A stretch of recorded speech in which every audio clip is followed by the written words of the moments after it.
Hello, welcome to Heart Magic, Living with Bicuspid Aortic Valve. I know the name of my own show. Today's episode is about exercise once again.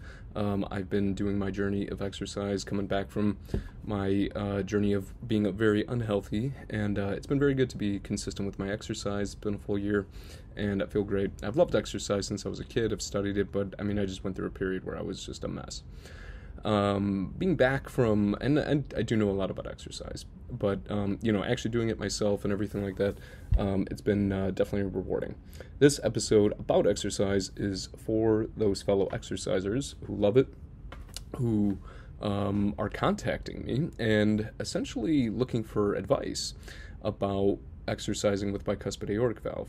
And I've said a few things about this in the past. I do think that people should continue to exercise, in my personal opinion, and that there's some doctors out there who are very, very anti-exercise for some reason.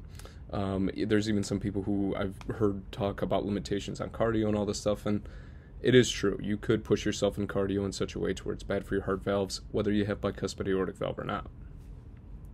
But like I said, I want to make this episode for those fellow people out there who want to push themselves in exercise and to give some thoughts on that, because I think the reason that people are contacting me is they're looking for somebody who has an alternative opinion to what their doctor says, and they want my permission to continue exercising in the way that they have. Unfortunately, first of all, I can't give you any advice because I'm not a doctor. I'm not in a position to give advice. I can give ideas. I can give opinions. I can give experiences, but I can't really tell you what to do. And that has, if there's one thing that I do differently than doctors with this channel, is that not only am I providing a perspective from a patient's viewpoint, but also I am giving... I want the decision to be in your hands, because so many doctors just start from the position of, I know everything, you know nothing. And had I listened to that, I wouldn't have gotten stem cells, I wouldn't have improved my health in so many other ways. And so it is worth considering to think about things from a different perspective. Now, that said, you may be a little bit disappointed with my position on certain things in exercise today, because the reality is that even with people like Arnold Schwarzenegger, who got as massive as they were with their bicuspid aortic valve, it's important to remember that he started exercising intensely at a very young age. He had great genetics, and he grew with his bicuspid aortic valve from a very early age. I'm 35. I know I look 22, but I'm 35. I'm pushing an age where people start to worry whether or not they're going to have enough testosterone to be able to build muscle. I'm not worried about that, but I am trying to make sure that my perspective is in such a way to where the exercise is not only helping my heart, but also not harming it. And also I'm able to attain goals that are reasonable. And a guy, I forget his name off the top of my head, pretty sure he's out of Europe, he contacted me. He's a power lifter. Wow, very cool. He's probably been at this a long time. His profile picture is him as a power lifter. He's probably very passionate about it, loves doing it, loves the high that he gets from it. But, these are the types of intense exercises that do put a strain on the valve. If you have a race car, and in the very, very center of the race car, there's a very important component that the whole thing needs to run, and there's a faulty component in that thing, do you really think it's a good idea to push that car towards its maximum speed all day long, every single day? Probably not. And that's where I think the disappointment really comes in when we think about these things, is that even though I want people to, not only myself, but other people with bicuspid aortic valve, to stay healthy and to be in shape and all these good things, there are athletes out there, good athletes, whose life might get sidetracked by this. Every single day gets engulfed with this stuff, because I'm trying to do something very particular. I'm trying to not get surgery. I'm trying to have a healthy body. I'm trying to live a long age. I'm trying to heal my valve. and I want to exercise consistently, and I want to make gains in that area. But notice at no point have I said anything about becoming an athlete. At no point did I say anything about doing competitions. If your goal is to do those two things, your whole world may shift. And I don't know what is right for you to do necessarily, but one thing that I do know is that part of the reason that Arnold Schwarzenegger got as big as he did is because he did do cardio. There's a lot of lifters out there who don't do cardio. Arnold respected every muscle in his body.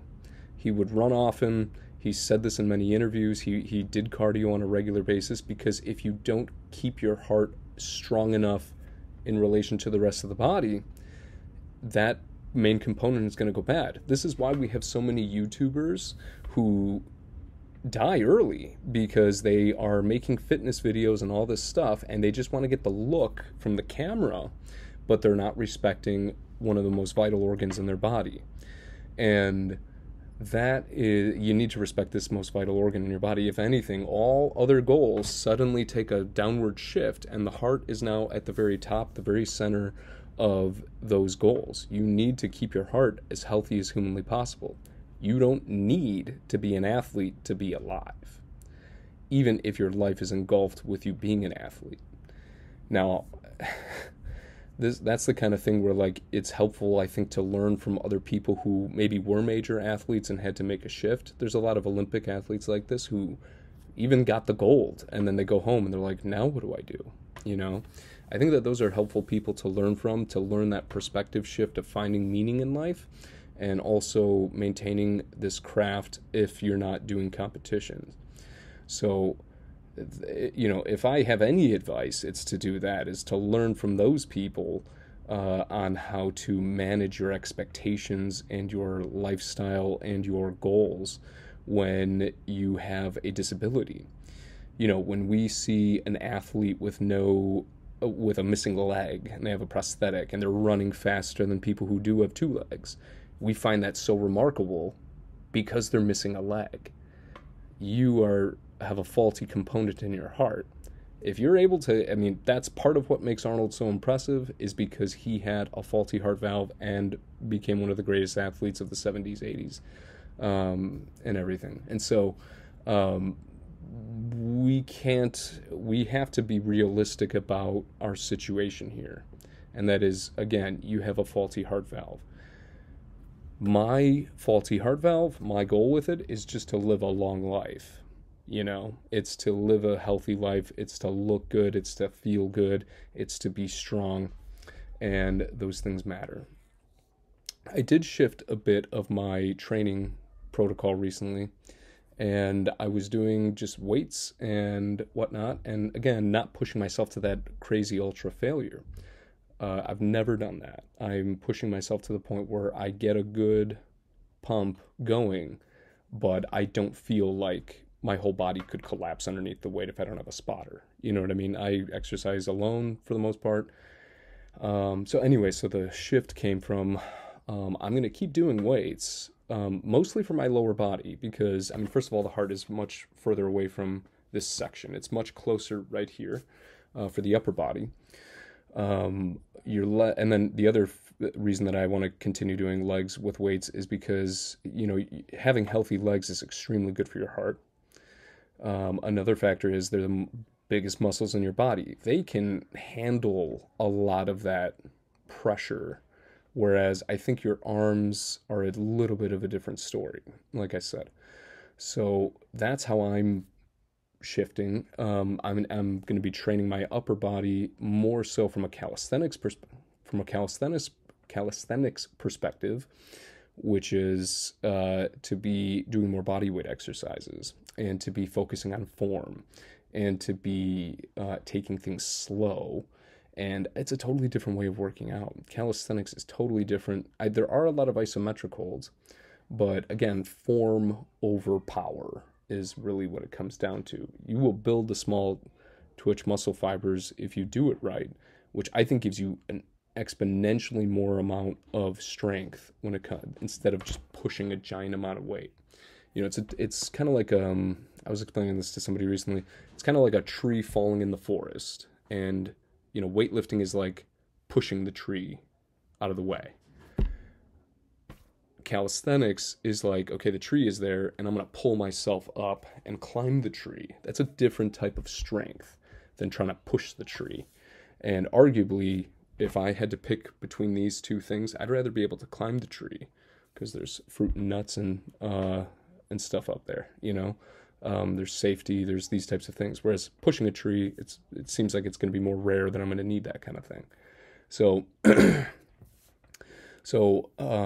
yeah, I really hope that if you are an athlete, you find something that works for you. I can't tell you whether or not it's right for you to do a competition or to continue in this athletic lifestyle that you're in. You could be perfectly young, extremely young, have a great heart in a great situation, and it may be a good time for you to just do your athletics and just do it and do that phase of your life. You may damage nothing and you may be fine. There's other people who maybe have been at this a long time and they have complications happening. Is it a good idea for you to keep up with those complications? I don't know. And I'll be honest, it's a tough call. There's lots of tough calls that come with having this condition. I was talking to a friend recently. His wife was concerned because they wanted to have a baby. And the doctor's sitting there saying, well, maybe you should have surgery instead of a baby, kind of thing. What a crazy choice to have to make. These are the types of things that we have to really sit here and calculate for ourselves, and it's not easy, and I totally sympathize and empathize with you if you're going through this. But otherwise, like I said, put your heart at the top.